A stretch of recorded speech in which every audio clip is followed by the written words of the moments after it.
Welcome to Sangeeta kitchen. Sangeeta কিচেনে আজকে খুবই একটা স্বাস্থ্যকর রেসিপি নিয়ে হাজির হয়েছি। সেটা হচ্ছে, দেখুন, গ্রাম বাংলায় কেন, শহরেও এখনও বাজারে এগুলো কিনতে পাওয়া যায়। সেটা হচ্ছে ডুমুর। এই দেখুন, এই যে ডুমুরগুলো আমি কেটে, এরকম মাঝখানে কচি ডুমুর, তাই কেটে মাঝখান দিয়ে নুন হলুদ দিয়ে দেখুন সেদ্ধ করে নিয়েছি। দিয়ে কচি ডুমুর, এর ভেতরে যদি দানা হতো তাহলে এগুলো আমি চামচ দিয়ে ছাড়িয়ে দিতাম, কিন্তু দানা হয়নি, ছাড়ানোর কোনো প্রয়োজন নেই। এই ডুমুরগুলো নুন হলুদ দিয়ে সিদ্ধ করে নিয়েছি। তার সঙ্গে এখন লাগবে একটু আলু, এইভাবে আমি কেটে একটু বড় বড় কেটে সেটাও এর মধ্যে দিয়ে সেদ্ধ করে নিয়েছি। আর এখানে লাগবে একটু টমেটো, 1 চামচ, 1.5 চামচ মতো জিরে বাটা, কারণ এখানে প্রায় 1 কেজির উপরে ডুমুর আছে, তার সঙ্গে আমি একটা বড় সাইজের আলু কেটে দিয়েছি। আর এখানে পোস্ত, কাঁচা লঙ্কা, আদা আমি একসঙ্গে বেটে নিয়েছি। 4-5 চামচ মতো পোস্ত হবে, কাঁচা লঙ্কা 2 চামচ, আর আদা 1.5 চামচ, আর একটু শুকনো লঙ্কা, গরম মশলা, আর লাগবে ঘি। এবার দেখুন আমি কীভাবে এই ডুমুর পোস্তটা তৈরি করি। খুব স্বাস্থ্যকর এবং খুবই সুস্বাদু রেসিপি। এই দেখুন, প্রথমে আমি কড়াইয়ের মধ্যে তেল দিয়ে দেবো, তারপর দেবো গোটা তেজপাতা,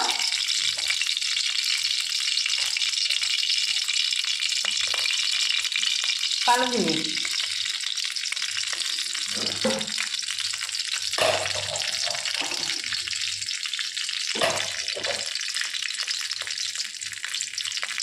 দিয়ে দেবো গোটা গরম মশলা, গোটা শুকনো লঙ্কা।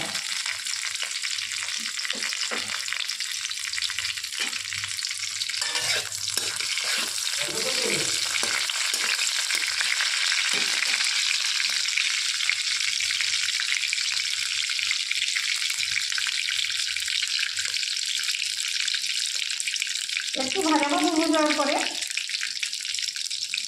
দিয়ে দেবো কেটে রাখা টমেটো।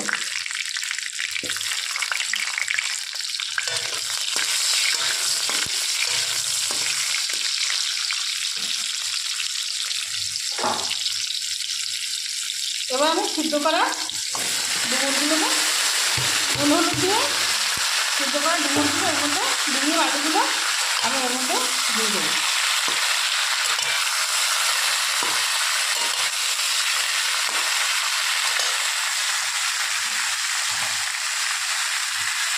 যেহেতু ডুমুর আর আলুটা আমার নুন দেওয়া আছে, তার জন্য সামান্য একটু নুন দিলাম,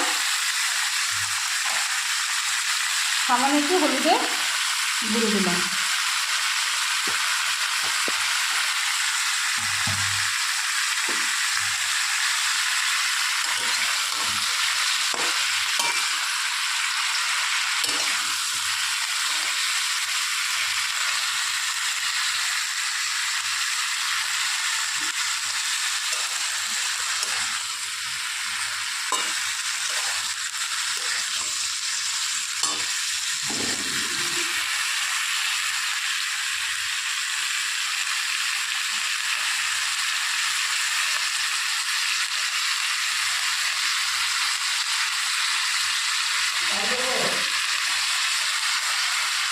একটু দাম দেখছি না,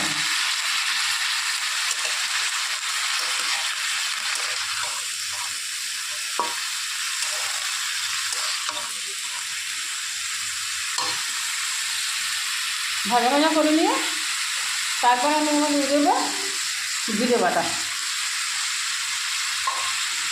যে জিরেটা আমি বেটে রেখেছিলাম। আর আপনাদেরকে আমি একটা কথা বলি, কারণ আমি যে রান্নাগুলো, এইসব রান্নাগুলো করি সবসময় আমি কিন্তু বেটে রান্না করি, শিলনোড়ায়। তারপর দিয়ে দেবো কাঁচা লঙ্কা, আদা আর পোস্ত পেস্টটা। এবার এটাকে দিয়ে এভাবে নাড়াচাড়া করে নেব।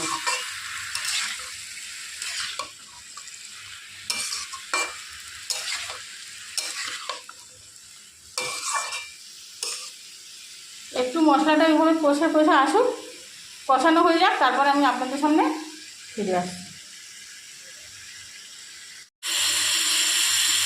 দেখুন তেল দিয়ে কষা মতো হয়ে গেছে, মশলাটা দিয়ে এবার আমি জল দিয়ে দেবো।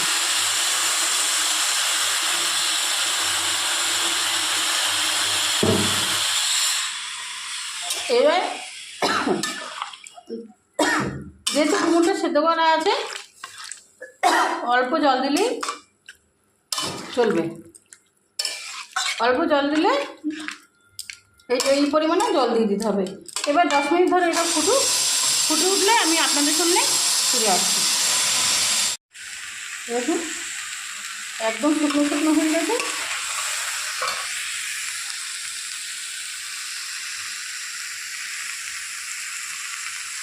জলটা পুরো টেনে গেছে। এবার আমি এর মধ্যে যেটা দিতে হবে সেটা হচ্ছে, দেখুন সামান্য একটু ঘি,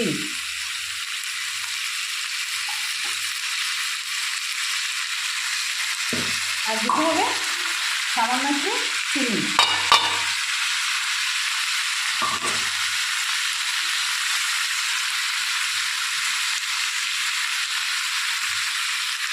এবার আলুগুলো একটু ভেঙে দিয়ে আর একটু নেড়ে চেড়ে দিয়ে নামিয়ে দিতে হবে।